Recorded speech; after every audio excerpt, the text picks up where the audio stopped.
પ્રાર્થનાથી શરૂઆત કરીએ. ह्रीङ्कारासन गर्भितानलशिखां सौक्लिङ्कलां बिभ्रतीं सौवर्णाम्बरधारिणीं वरसुधा धौतान्द्रिनेत्रोज्ज्वलां वन्दे पुस्तकपाशमङ्कुशधरां स्रग्भूषितामुज्ज्वलां त्वां गौरीं त्रिपुरां परात्परकलां श्रीचक्रसञ्चारिणीं गुरुर्ब्रह्मा गुरुर्विष्णु गुरुर्देवो महेश्वरा गुरुर साक्षात परब्रह्म तस्मै श्री गुरवे नमः.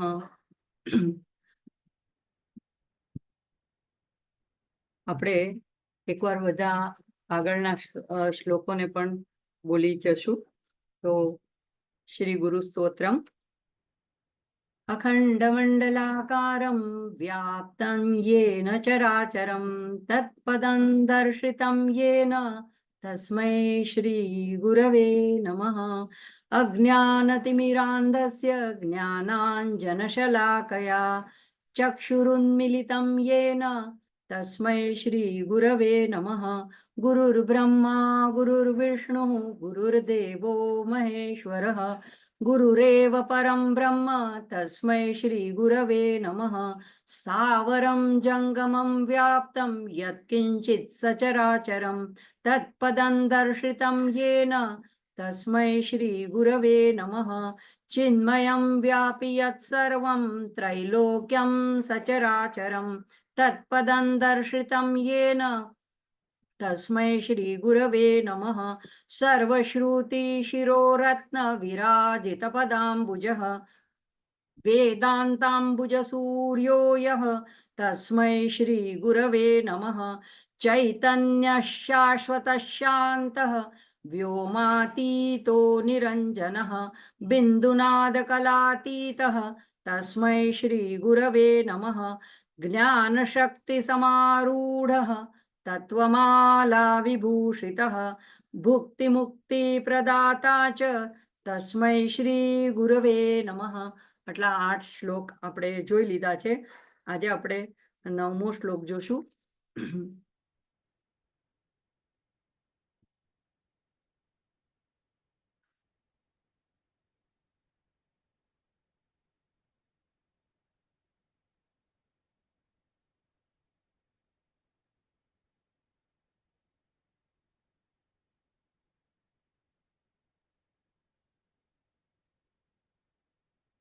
अनेक जन्म संप्राप्त कर्म बंध विदाहिने आत्मज्ञान प्रदानेन तस्मै श्री गुरवे नमः. अनेक जन्म संप्राप्त कर्म बंध विदाहिने आत्मज्ञान प्रदानेन तस्मै श्री गुरुवे नमः. तो હવે આગળ ના શ્લોક સાથે એનું અનુસંધાન જે કર્યું કે એમનામાં ગુરુની જે બધા એમણે વર્ણન કર્યા. શિષ્ય આ એનું નમન કરતું સ્તોત્ર છે. ગુરુને એક આદર આપતું, ગુરુના પ્રભાવનું, એના તત્વનું વર્ણન કરતું. તો ત્યાં કીધું કે ગુરુ જ્ઞાન શક્તિના સમારૂઢ છે. જ્ઞાન અને શક્તિની એ ઉપર આરૂઢ થયેલા છે. એટલે એમના કંટ્રોલમાં, વર્ચસ્વમાં છે જ્ઞાન શક્તિ અથવા તો જ્ઞાન શક્તિ બંને. તત્વમાલા વિભૂષિત, એમને તત્વની માળા થી અલંકૃત થયેલા છે અને ભુક્તિ અને મુક્તિ બંને આપનારા છે. તો હવે કઈ રીતે કરે છે એનું આ 9મા શ્લોકમાં વર્ણન છે. અનેક જન્મ સંપ્રાપ્ત, અનેક જન્મ આપણને પણ જાણતા પણ નથી એવા અનેક જન્મ આપણા થયા છે. તો એવા અનેક જન્મમાં સંપ્રાપ્ત એટલે કે જે આપણે પ્રાપ્ત કર્યા છીએ. તો એ જન્મોના સંચિત કર્મ બંધન એટલે કયા? સંચિત કર્મો. તો સંચિત કર્મ રૂપી બંધનને વિદાહીને એને વિદારી દે છે. પણ શેના દ્વારા? તો આત્મજ્ઞાન પ્રદાન એના, એટલે કે આત્મજ્ઞાન આપીને. તો અહીંયા એ વિદાહીને, દાહીને એટલે દહ્ય કરી નાખે છે, ભસ્મસાત કરી નાખે છે. એટલે ઈંધણ રૂપ સંચિત કર્મને, અને એટલે કે આપણા મન ઉપર એના જે પરિણામ સંસ્કાર જમા હતા તેને આત્મજ્ઞાન રૂપી અગ્નિ દ્વારા બાળીને ભસ્મ કર્યા. એવા શ્રી સદગુરુને નમન છે. તો અહીંયા સાદો સીધો સીધો અર્થ તો આટલો જ થાય છે. હવે ગીતામાં કોઈ એમ કહેશે કે મને કઈ ખબર છે કે મારા કેટલા જન્મો થયા, હું તો ખાલી આ જન્મને જ જાણું છું. તો આપણે શાસ્ત્રોને માનીએ છીએ, તો શાસ્ત્રમાં ગીતા એ તો શ્રુતિ છે, ભગવાનના મુખેથી આવેલું શાસ્ત્ર છે. તો એમાં 4થા અધ્યાયના 5મા શ્લોકમાં ભગવાન શું કહે છે? બહુની મે વ્યતીતાની જન્માની તવ ચાર્જુન તાન્યહમ વેદ સર્વાણી નત્વમ વેત્ત પરંતપ. તો અહીંયા ભગવાન કે છે કે તારા અને મારા અનેક જન્મો થઈ ગયા છે. હવે ભગવાન પોતે પોતાના મોઢેથી, ભગવાનના જન્મ થયા છે એટલે ભગવાનને કાંઈ કર્મ કર્યા છે એટલે જન્મ લેવા પડ્યા છે? ભગવાન તો એના કર્મનું કે છે કે પરિત્રાણાય સાધુનામ વિનાશાય ચ દુષ્કૃતામ. ભગવાન તો પોતાનો અવતાર એક કાર્ય કરવા માટે અનેક જન્મ લઈને આવે છે, પણ આપણે આપણા કર્મોને ખપાવવા માટે, આપણા ઋણાનુબંધ પૂરા કરવા માટે. તો ભગવાન પોતે જ કહે છે કે અનેક જન્મો તારા ને મારા થયા છે. એનો મતલબ કે આપણે પણ અનેક જન્મ થઈને પછી અત્યારે અહીંયા મનુષ્ય યોનિમાં આવ્યા છે. તો એ આવા અનેક જન્મોમાં આપણા વડે કેટલાય કર્મો થયા હશે, અને એ કર્મોના સારા માઠા જે પરિણામ હોય, એના જે સંસ્કાર વાસના હોય એ, અને જે કર્મો હજી આપણને ફળ આપવા માટે ઉદ્યુત થયા નથી, જે હજી આપણી જેમ કે બેંકમાં કહેવાય કે એફડી હજી પાકી નથી, તો એ કર્મો સંચિતમાં પડેલા છે. જે કર્મો પાકી ગયા છે એ આપણું પ્રારબ્ધ બનીને આપણે આ જન્મ લીધો, એને માટે એ કર્મો ભોગવવા માટે આપણને આ માનવ શરીર મળ્યું, આ કુટુંબીજનો મળ્યા, આ પરિસર મળ્યું, આ દેશ મળ્યો, આ બધી જે સંરચના મળી એ પ્રારબ્ધ કર્મ ભોગવવા માટે. પ્રારબ્ધથી કોઈ છટકી નથી શકતું, તો પ્રારબ્ધ તો પૂરું કરવું જ પડે છે. એક કોઈ પણ હિસાબે આપણે હસતા હસતા કરીએ કે કમ્પ્લેન કરીને કે એને ગાળો આપીને કરીએ કે રડતા રડતા કરીએ, પ્રારબ્ધ તો ભોગવવું જ પડે છે. તો કર્મોના 3 પ્રકાર છે. જેમ કે એક જે પાકી ગયા છે, ફળ આપવા માટે હવે પ્રસ્તુત થયા છે, એ પ્રારબ્ધ, જેને આપણે નસીબ કહીએ છીએ, એને લઈને આપણે આવ્યા છીએ. અને એક જે હજી આ ભોગવવાના છે, પણ હવે આ જન્મમાં, આ યોનિમાં, આ શરીરમાં, આ પરિસરમાં જે શક્ય નથી, એટલા માટે હજી સંચિતમાં પડ્યા છે કે એફડી હજી પાકી નથી. એને કહેવાય છે સંચિત કર્મ. અને જે હવે આ વર્તમાનમાં આપણે જે આગળના અનેક જન્મોની વાસના અને સંસ્કારોની છાપ જે આપણા ચિત્ત પર પડી હોય, એને અંગે જે આપણે નવા કર્મો કરીએ, એ વાસના આપણને પ્રેરિત કરે કંઈક કરવા માટે, આપણા મનમાં ઈચ્છા ઉત્પન્ન થાય, અને એ પ્રમાણે આપણે કર્મ કરવા માટે પ્રેરિત થઈએ. તો એ જે નવા કર્મો થાય, કર્મો ક્યારે બને છે? જ્યારે આપણે કોઈ કર્તાપણાના ભાવથી કરીએ, જ્યારે આપણે સકામ ભાવથી કરીએ, જ્યારે આપણે સ્વાર્થથી કરીએ, એટલે કે નિષ્કામ કર્મ ન હોય, ઈશ્વરાર્પણ બુદ્ધિથી થયેલું ન હોય, તો એ બધા કર્મો આપણને બંધનમાં નાખે છે. તો એવા જે કર્મો આ જન્મમાં હવે આપણે જે કરી રહ્યા છીએ, અથવા તો જાણે અજાણે આપણાથી થઈ રહ્યા છે, એ બધા ક્રિયમાણ કર્મો. તો આ 3 પ્રકારના કર્મો હોય છે. અહીંયા આમાં જેમ પેલા કીધું એમ કે પ્રારબ્ધ તો ભોગવે જ છૂટકો છે, એ કોઈને છોડતું નથી. પણ ગુરુની કૃપા હોય તો એની તીવ્રતા હળવી થઈ શકે.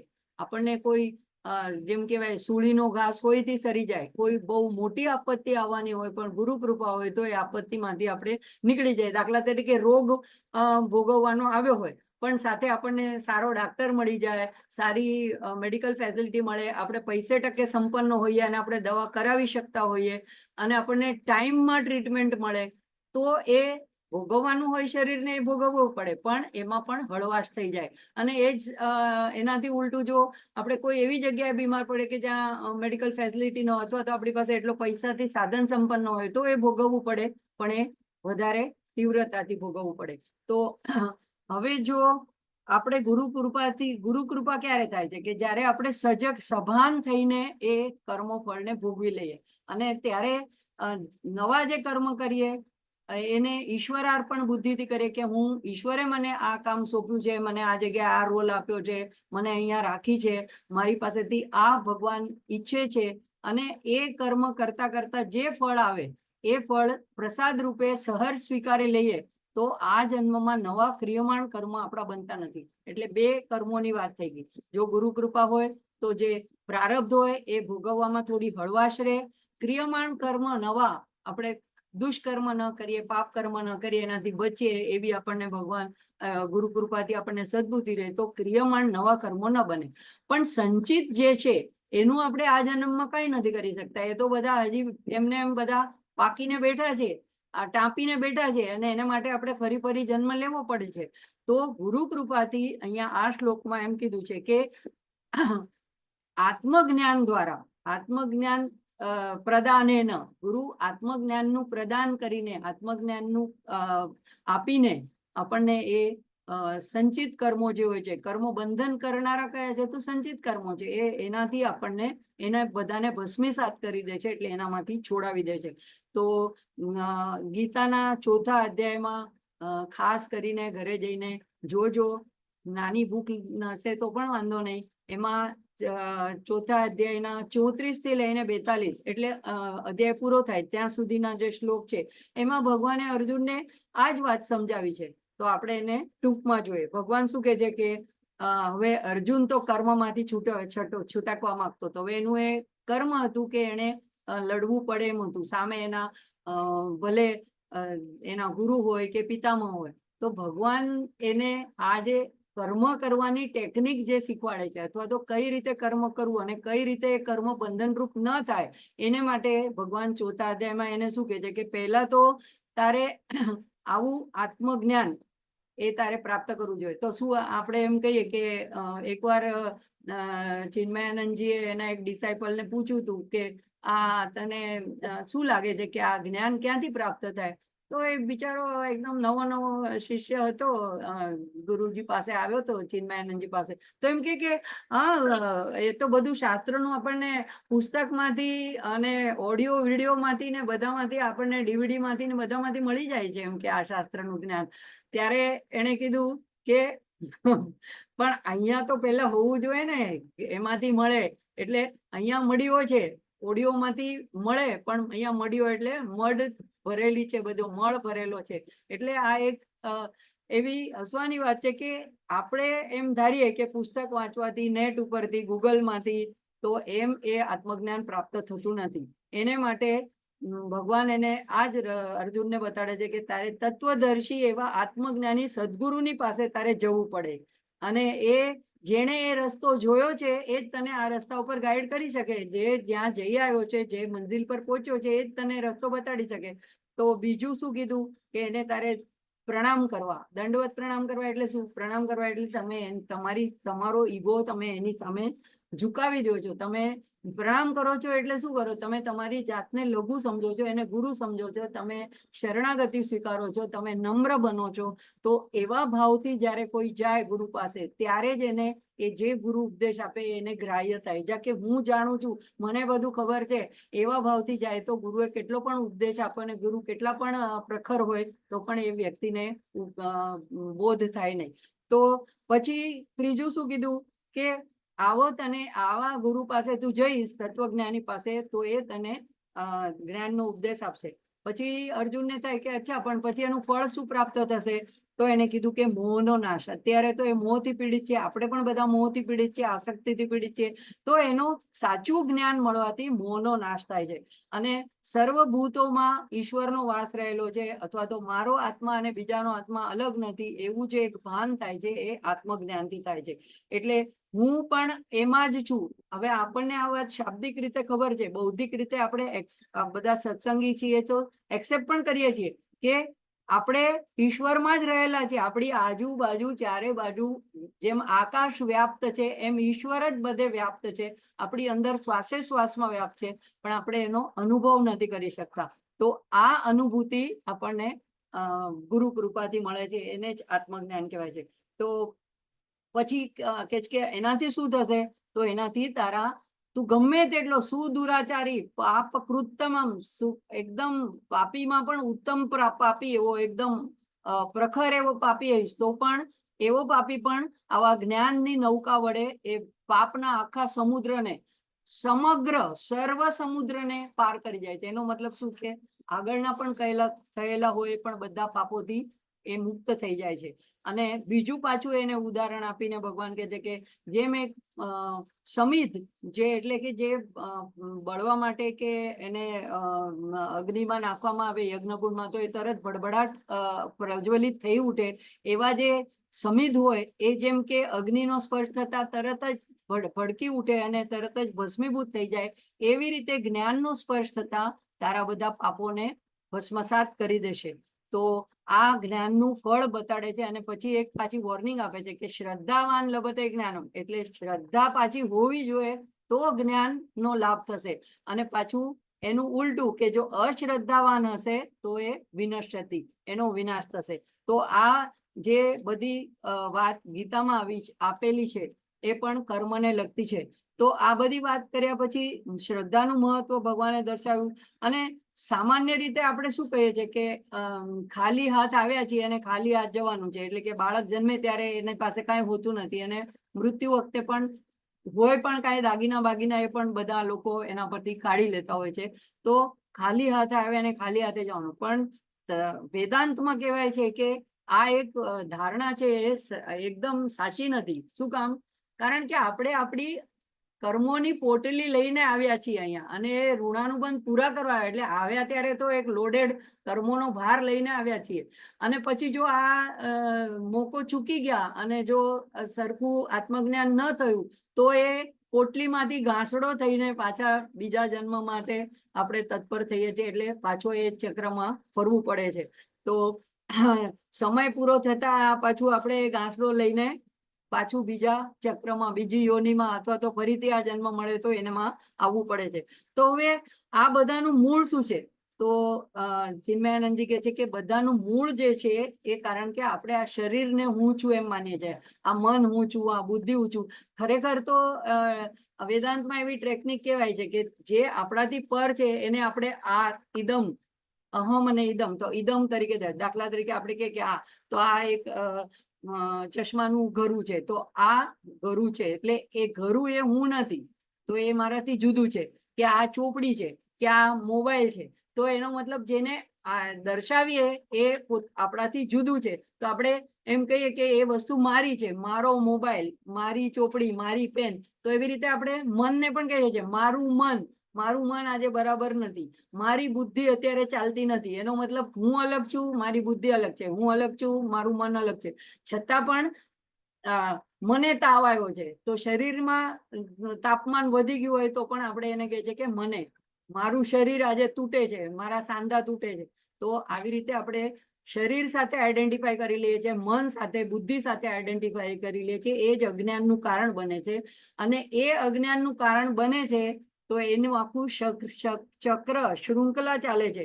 તો શંકરાચાર્ય જે કે છે પુનરપી જનનમ પુનરપી મરણમ પુનરપી જનની જઠરે શયનમ, એટલે ફરીથી ચક્ર ચાલુ થાય. તો કેવી રીતે ચાલુ થાય છે? તો એમ કે છે કે સૌથી પહેલા તો જે અનેક જન્મોની સંસ્કાર અને વાસના લઈને આવ્યા છીએ, એ વાસનાને લીધે અને એ અજ્ઞાન છે એટલા માટે અત્યારે આપણે ફરીથી જન્મ લીધો. તો અજ્ઞાન હમણાં જોયું એમ કે હું આ દેહ છું, એ જ અજ્ઞાન છે સૌથી મોટું. અને એ અજ્ઞાનને લીધે આપણને અપૂર્ણતા લાગે. જો આપણે એમ જઈએ કે હું આત્મા છું, હું ઈશ્વરનો અંશ છું, હું આ એક દેહ નથી, મારું મૃત્યુ નથી, જેમ નરવાણ ષટકમાં કહેવાય છે નમે મૃત્યુ ભય શંકા નમે જાતિ ભેદ ચિદાનંદ રૂપો શિવોહમ શિવોહમ. જો એવો ભાવ હોય તો અજ્ઞાન છે નહીં. પણ આપણે અજ્ઞાન છીએ, આપણે આપણી જાતને આઈડેન્ટિફાઈ, કોઈ પૂછે તો આપણે ઓળખાણ આપતી વખતે પણ આપણે શરીરની, આપણે કઈ વિદ્યા સંપન્ન કરી હોય કે આપણે આપણી લિંગ જાતિ પ્રમાણે આપણે આપણી ઓળખાણ આપીએ છીએ.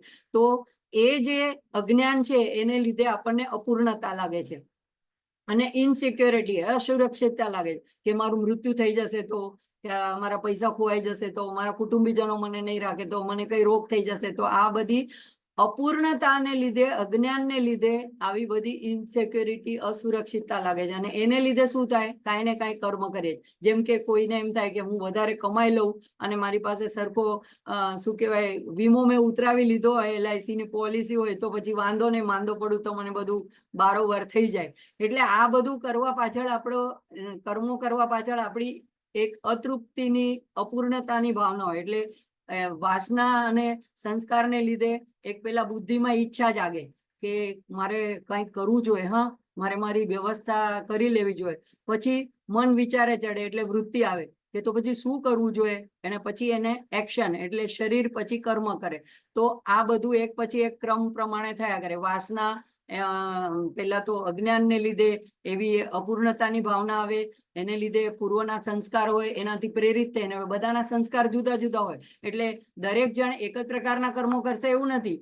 જેની જેવી વાસના હશે, જેવી ટાઈપના સંસ્કાર હશે, પૂર્વજન્મમાં કઈ સારા સત્કર્મ કર્યા તો આવું સત્સંગ સાંભળવાની એવી પણ પ્રેરણા થઈ શકે અને વૈરાગ્ય પણ આવી શકે. અને નહીં તો કોઈને રજસ એટલે વર્કોલિક, બસ આમ એટલું બધું શું કહેવાય એન્થુઝિયાઝમ, એટલું બધું જોશ હોય કે આમ કરી નાખું, આમ કરી નાખું. અને એના માટે એટલે કર્મ તમને કરવા માટેની પ્રેરણા જે થાય અથવા તો જે એને તમને ચાલના કરે એ તમને આગળની વાસના અને એના સંસ્કાર છે. તો હવે આ બધા પ્રકારની અસરો જોવા મળે છે અને એને લીધે જે ફળ પ્રાપ્ત થાય છે અથવા તો એને લીધે આપણે જે ક્રિયાઓ કરીએ છીએ એને આપણે કહીએ છીએ કર્મ. હવે એ કર્મ એ આ અજ્ઞાનનું ઓપોઝિટ નથી. એટલે કે જેમ કે સુખનું ઓપોઝિટ દુઃખ, તો હવે કર્મ કરીએ તો કર્મ અમુક પ્રકારના કર્મ કરીએ એટલે નિર્મૂળ થઈ જાય એવું નથી બનતું. કર્મને લીધે જ્ઞાન આવતું નથી. કર્મનું ઓપોઝિટ એવું જ્ઞાન નથી. તો અવિદ્યા એનું ઓપોઝિટ વિદ્યા, એટલે કે અજ્ઞાનનું ઓપોઝિટ જ્ઞાન છે, પણ કર્મનું ઓપોઝિટ એવું જ્ઞાન નથી. એટલે કર્મ ગમે તેટલા કરો તો એનાથી જ્ઞાન આવે એવું નથી. કર્મથી ચિત્ત શુદ્ધિ થાય. ચિત્ત શુદ્ધિ થયા પછી જ્ઞાન ગ્રહણ કરવાની પાત્રતા આવે. તો હવે કર્મ બંધનને લીધે શું થાય છે કે આપણને વાસનાનું દબાણ રહે છે કે હું આમ કરી નાખું, તેમ કરી નાખું. ઘણાને જોજો બપોરે શાંતિથી બેઠા ને તો એમ થશે ચલો કંઈક બનાવી નાખું રસોડામાં જઈને, કાં તો કહેશે કે કંઈક સાફ સફાઈ કરવા માટે કાઢું, કાં તો કાંઈ ન થાય તો ચલો એક બજારમાં ચક્કર મારી આવું, કંઈક શોપિંગ કરી આવું. એટલે વાસનાના એટલા પ્રેશર હેઠળ કાંઈ ને કાંઈ કર્યા જ કરવાનું હોય. એમ નહીં કે ચલો શાંતિથી બેઠા છે, કોઈ સ્વાધ્યાય કરીએ, કાંઈ જપ કરીએ, એવી જલ્દીથી પ્રેરણા થતી નથી. તો એ કર્મબંધનના કારણો કયા કયા છે? તો ગયા જન્મના વાસના સંસ્કાર, આપણી આસક્તિ, આપણું અજ્ઞાન, આપણો સ્વાર્થ અને આપણે એને પ્રેરિત થઈને કરેલા કર્મો. હવે આ બધા આપણા નસીબમાં આવતી ઘટના અને આપણે ઘણી વાર શું કરીએ છીએ, બીજાની ઉપર થોપી મારે છે. મને કુટુંબ સારું ન મળ્યું, કોઈ કહે છે મને પાર્ટનર સારું ન મળ્યું, મને સારી ભણવાની તક ન મળી, મને આમાં માર્ક ઓછા આવ્યા, આણે મને અમારી સાથે ધંધામાં આટલું ચીટિંગ કર્યું. એટલે કે આપણે આપણી જે કાંઈ અધૂરપ ઓછપ હોય અથવા તો નસીબમાં જે ઘટના આવે છે એના માટેનો દોષ બીજાને આપી દે, પણ એનું મૂળ કારણ આપણા પોતાના જ કર્મો, પોતાનું પ્રારબ્ધ હોય છે. અને હવે આવા ચિન્મયાનંદજી એમ કહેતા હતા કે એક ટાવર હોય મોટું અને એમાં આગ લાગી હોય તો ત્યારે એવું ન વિચારવા માટે એની કારણ મીમાંસા કરવાનો બેસાય કે કયા ફ્લેટમાં કયા ઓલાએ કોણે શું એવું ગેસ ચાલુ રાખ્યો હતો કે માચીસ કરી હતી કે શું હતું, કેને લીધે આગ લાગી. આગ લાગી તો સૌથી પહેલું કામ એ કરવાનું હોય કે આગને ઠારીને જેટલાને જીવ બચાવી લેવાય તો આપણે પણ પોતાનો જીવ પહેલા કેમ બચાવી લેવાય એ પહેલા કરવું જોઈએ. એટલે ઘણા એમ કે મારે પહેલા કયા મેં કર્મો કર્યા છે એ મને યાદ નથી, કર્યા હતા કે નહોતા કર્યા, તો કે અત્યારે એ નથી કરવાનું. અત્યારે આ જન્મમાં શું કરવાનું છે, હવે આમાંથી તક મળી તો બચીને જન્મ મરણના મૃત્યુમાંથી છૂટી જવાનું છે. એ તક ઝડપી લેવાની છે. પેલા શું થયું ને શું કર્યું ને એ પાસ્ટના કારણ મીમાંસામાં પડીને ફાયદો નથી. તો હવે કર્મની જો આપણને મર્યાદા સમજાઈ જાય કે કર્મ કરીએ તો શું શું થઈ શકે છે અથવા શું શું નથી થઈ શકતું, તો એમાંથી આપણે છૂટી શકીએ. તો ચિન્મયાનંદજી એમ કે છે કે કર્મ એક તો પહેલું કઈ મુક્તિ આપી શકતું નથી. કે આપણે ખૂબ કર્મ કરીએ, ખૂબ સત્કર્મ કરીએ, ખૂબ યજ્ઞ કરીએ, ખૂબ લોકોને જમાડીએ, કંઈ પણ પુણ્યના કાર્યો કરીએ, ધર્મશાળાઓ બંધાવીએ, કંઈ પણ કરીએ, એનાથી મુક્તિ મળતી નથી.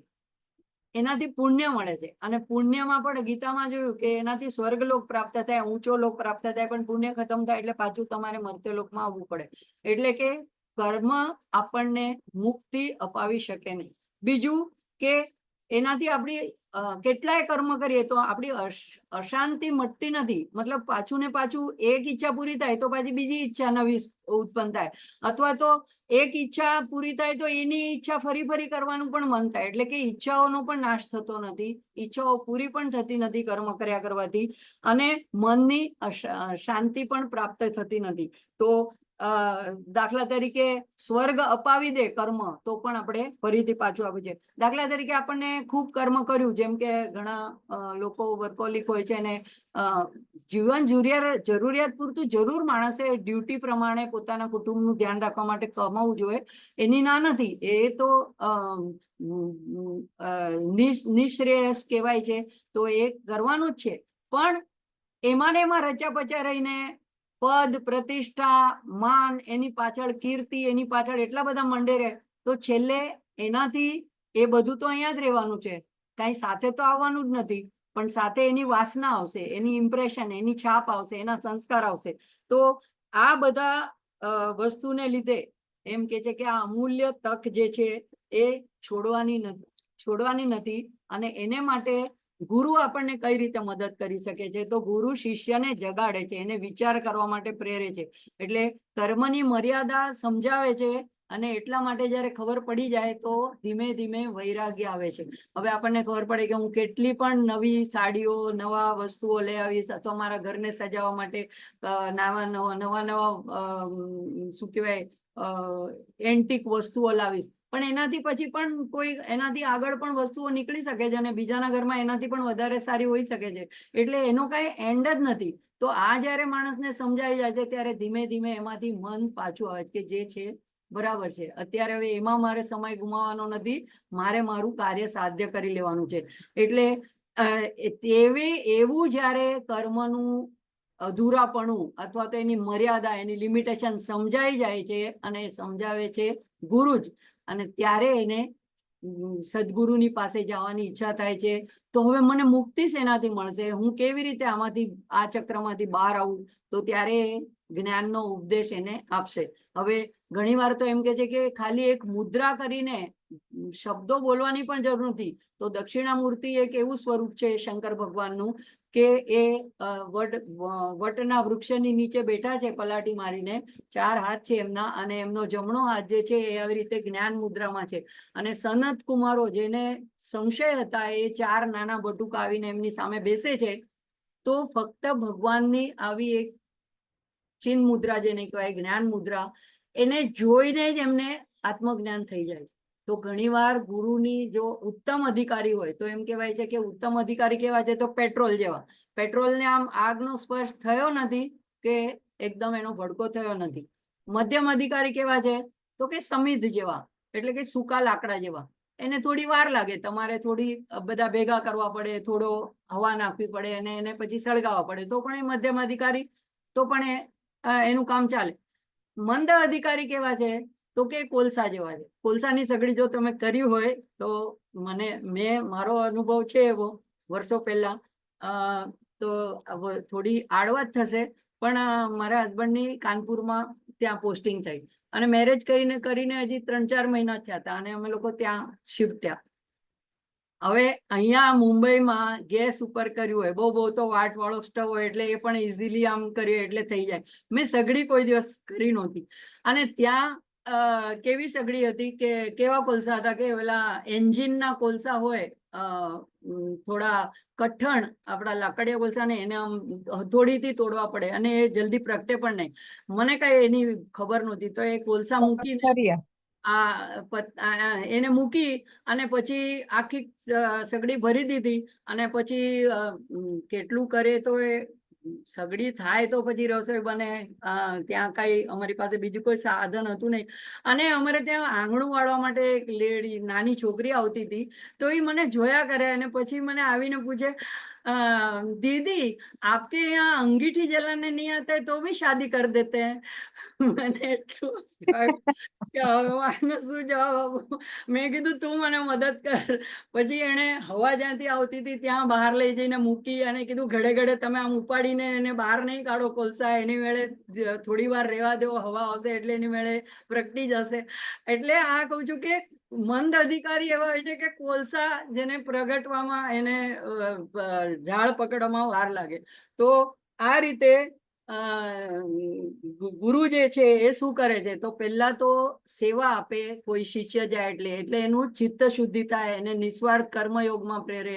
અને પછી ધીમે ધીમે એ જ્યારે એનું મન થોડુંક, કારણ કે કોઈ પણ ઉપદેશ ગ્રહણ કરવા માટે મન તો શાંત થવું જોઈએ, તો જેટલો જોશ હોય એનામાં એને હું આ કરી નાખું, તે કરી નાખું, તો એને એવું કામ આપે કામ કરવા માટે કે તું આ કામમાં જોતરાઈ જા, આ કરી નાખ. એટલે ચિન્મયાનંદજી પોતે કહે છે કે હું જયારે મારા તપોવન મહારાજ મારા ગુરુ પાસે ગયો, તો એમણે મને એ ઉત્તરકાશીમાં રહેતા હતા ઉપર, તો એમણે કીધું કે અચ્છા તું એક કામ કર, અહીંયા મારે શાકભાજીની જરૂર પડે છે, તો આ બાગ જરા સરખી જગ્યા કરીને એમાં શાકભાજી ઉગાડવા માટેનું કામ એને સોંપ્યું. એને એટલી નવાઈ લાગી, નીચે ઉતરીને ઘણા દૂર જઈને ગંગામાંથી 2 ડોલ પાણી લઈ આવવાનું, સિંચવાનું, એને બધી સરખું કરવાની. એટલે જે કહેવાય રજસ હોય એ એમાં કામમાં ખપી જાય, રજસ તમારો બધો નીકળી જાય, શમન થઈ જાય. એટલે સેવામાં પેલા લગાડે, પછી ધીમે ધીમે ઉપાસના આપે, એટલે મન એકાગ્ર થાય, અને પછી ચિત્ત શુદ્ધિ થાય, મન એકાગ્ર થાય, પછી જ્ઞાનનો ઉપદેશ આપે, પછી શ્રવણ આપે, મનન કરવાનું કે, અને પછી નિધિ ધ્યાન કરવાનું કે. તો આ રીતે ગુરુ જે છે શિષ્યને આપણે શ્લોકમાં જોયું, આત્મજ્ઞાન પ્રદાન એના, એટલે કઈ આમ 1 મિનિટમાં માથા પર હાથ મૂકીને ચલો તને જ્ઞાન થઈ ગયું એવી રીતે નથી આપતા. એમનું ઘણું મોટું કાર્ય હોય છે. આ શિક્ષક કઈ કેટેગરીનો છે, કઈ અવસ્થામાં છે, એને શું જરૂર છે, એ રીતે ધીમે ધીમે કરીને એને આપે છે. અને એવું નથી કે ગુરુ શરીર રૂપે હવે નથી અહીંયા રહ્યા એટલે એ આપણને છોડી દે છે. ના, એકવાર જે ગુરુ થયા, એકવાર જેનું આપણે શરણાગતિ લીધી, તો ગુરુ તત્વ છે અનેક જન્મ સુધી, પણ જ્યાં સુધી આપણને મુક્તિ ન મળે ત્યાં સુધી આપણને છોડતા નથી. કારણ કે ગુરુ અને ઈશ્વર એક જ છે. તો ઈશ્વર જ અનેક જુદા જુદા રૂપ લઈને બીજા જન્મમાં પણ આપણને ગુરુ પ્રાપ્તિ થાય છે, અને આપણને એ જ્યાં આપણી સાધના અધૂરી રહી હોય છે ત્યાંથી આપણને આગળ લઈ જાય છે. એટલે આ સુંદર મજાના એમાં એટલું સરસ કીધેલું છે કે અનેક જન્મ સંપ્રાપ્ત, આપણે અનેક જન્મમાં જે બધું પ્રાપ્ત કરેલું છે એવા કર્મ બંધનને, એવા સંચિત કર્મોને ભસ્મસાત કરી નાખે છે. આત્મજ્ઞાન પ્રદાનેન તસ્મૈ શ્રી ગુરુવે નમઃ. તો હવે આપણે અહીંયા આજે રોકાશું, અને